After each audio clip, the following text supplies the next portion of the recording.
that everyone in this room has had a transformative experience, a moment that changed you, a moment where you learned something new about yourself or about the world. Maybe before this moment you saw yourself as just a follower, but now you see yourself as a leader. Or maybe before you just saw yourself as a student, but now you see yourself as a thinker or an innovator. But what transforms us? It's authenticity. It's this moment where we get a glimpse into something real, something about ourselves or something about the world. So I'm really interested in how this idea of authenticity works in museums, especially with children. Because if you think about it, what could be more authentic than a museum, right? I mean, it's literally a building filled with authentic objects that have told us where we come from, where we're going, objects that have shaped our culture. So children should leave the museum feeling so transformed, right? I mean, they should leave the museum feeling like they've learned something, like they can go out and change the world. But oftentimes, that's not really their experience. They can leave the museum feeling kind of tired, maybe a little exhausted, their eyes are a little glazed over, and they've been transformed, but more into a zombie and less an enlightened thinker who's gonna go change the world. So I decided to go on a journey to figure out what's keeping children from having these really authentic and transformative experiences inside of museums. And it started here for me. I was doing research at a museum, and a concerned mother made the comment, "Why are there so many screens?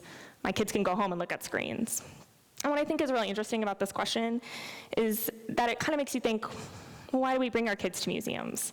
Why did this woman want her kids to come to the museum? What experience did they want to have?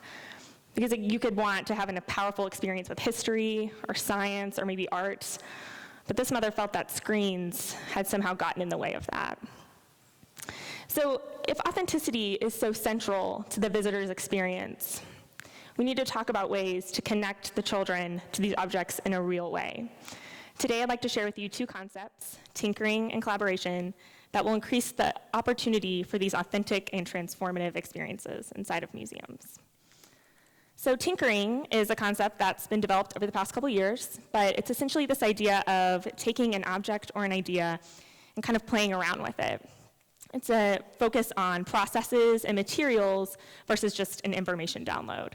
So imagine if a child came to a museum and instead of looking at an object from a glass case 5 feet away, the child got to break through this boundary and get their hands dirty with the objects.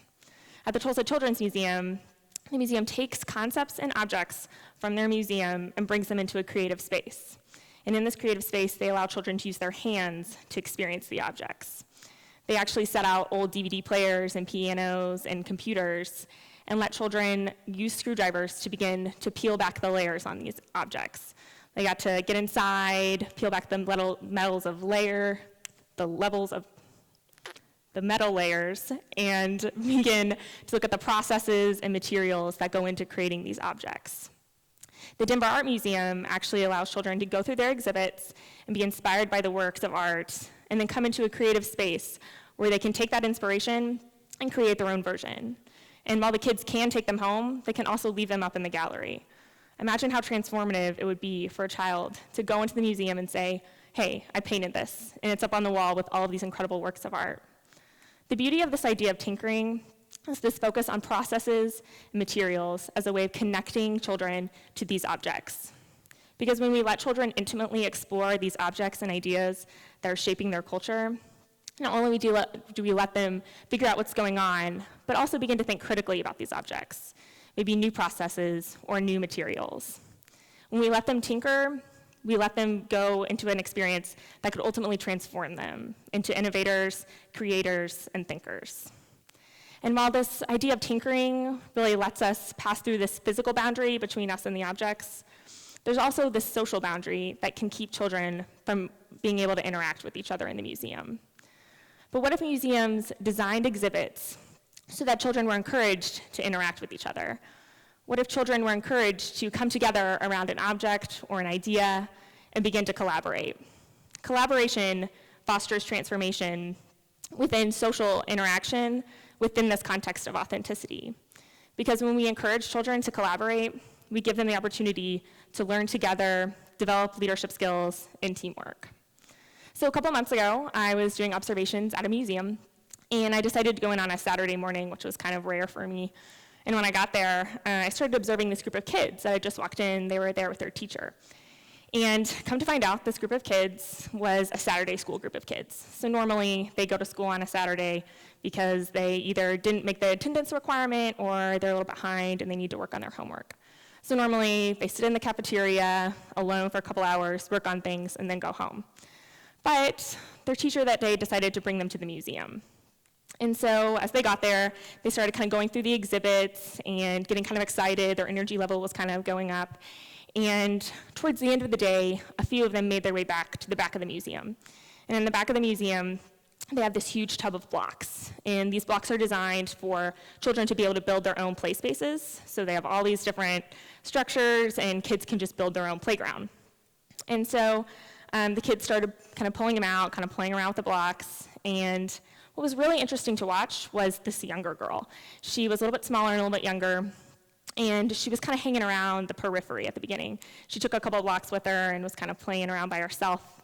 But then as the energy in the group kind of started to rise, she started to get a little bit more confident. She started to kind of interject things like, oh, well, let's use this block over here, or we could use these blocks to maybe build a slide. Throughout the entire process, it was her vision that ultimately created the objects that they ended up playing in. And I gotta think, that girl woke up that morning and said, shoot, I have to go to school on a Saturday. But she didn't. Her teacher decided to bring her to the museum. And she got to have a transformative experience, a moment that changed her, a moment where she wasn't just the follower anymore, she had the opportunity to see herself as the leader. And you know, kids can spend their time so many different places. They can go to the mall, they can go to the movie theater or the amusement park, but I want them to come to museums, because I think in museums, they can have powerful experiences with art or history or science. And these powerful experiences can transform them into leaders, into thinkers, into innovators. And isn't that the purpose of a museum? To transform individuals and communities? Kids can go home and look at screens, but while they're in the museum, let's encourage them to chase authenticity. Thank you.